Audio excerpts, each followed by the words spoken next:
Chapter 46. A storm on the sea. Jesus rescues many drowning men. The Athenians pray to idols. Jesus rebukes their idolatry and tells how God helps. His last meeting with the Greeks. Sails on the vessel Mars. It was a holy day, and Jesus walked upon the Athens beach. A storm was on, and ships were being tossed about like toys upon the bosom of the sea. The sailors and the fishermen were going down to watery graves. The shores were strewn with bodies of the dead. And Jesus halted not, but with a mighty power he rescued many a helpless one, oft bringing back to life the seeming dead. Now, on these shores were altars sacred to the gods supposed to rule the seas. And men and women, heedless of the cries of drowning men, were crowding all about these altars, calling on their gods for help.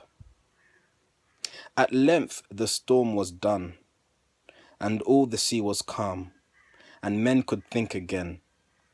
And Jesus said, "You worshippers of wooden gods, how has the fury of this storm been lessened by your frantic prayers?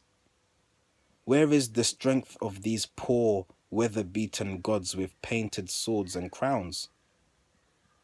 A god that could abide in such a little house could hardly hold a frantic fly, and who could hope that he could hold at bay the lords of winds and waves? The mighty powers of worlds unseen do not give forth their help till men have done their best. They only help when man can do no more.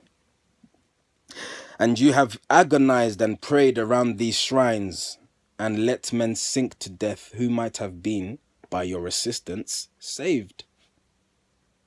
The God that saves dwells in your souls, and manifests by making use of your own feet and legs and arms and hands.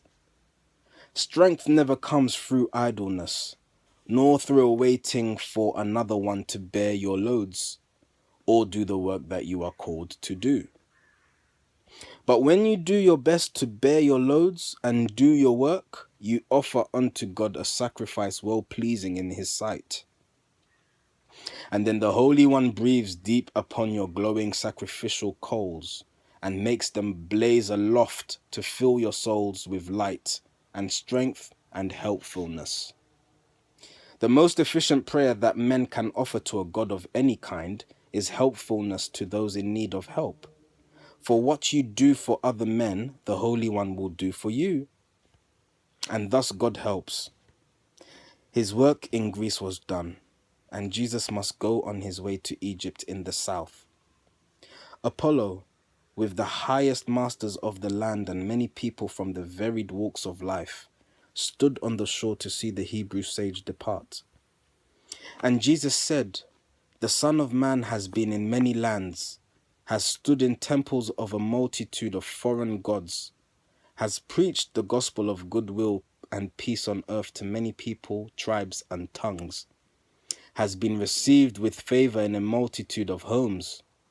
But Greece is, of them all, the royal host.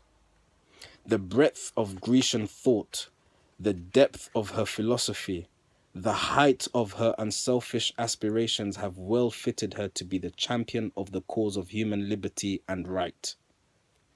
The fates of war have subjugated Greece, because she trusted in the strength of flesh and bone and intellect, forgetful of the spirit life that binds a nation to its source of power. But Greece will not forever sit within the darkness of the shadowland as vassal of a foreign king. Lift up your heads, you men of Greece. The time will come when Greece will breathe the ethers of the holy breath and be a mainspring of the spirit power of earth. But God must be your shield, your buckler, and your tower of strength." And then he said, "Farewell." Apollo raised his hand in silent benediction, and the people wept. Upon the Cretan vessel, Mars, the Hebrew sage sailed from the Grecian port.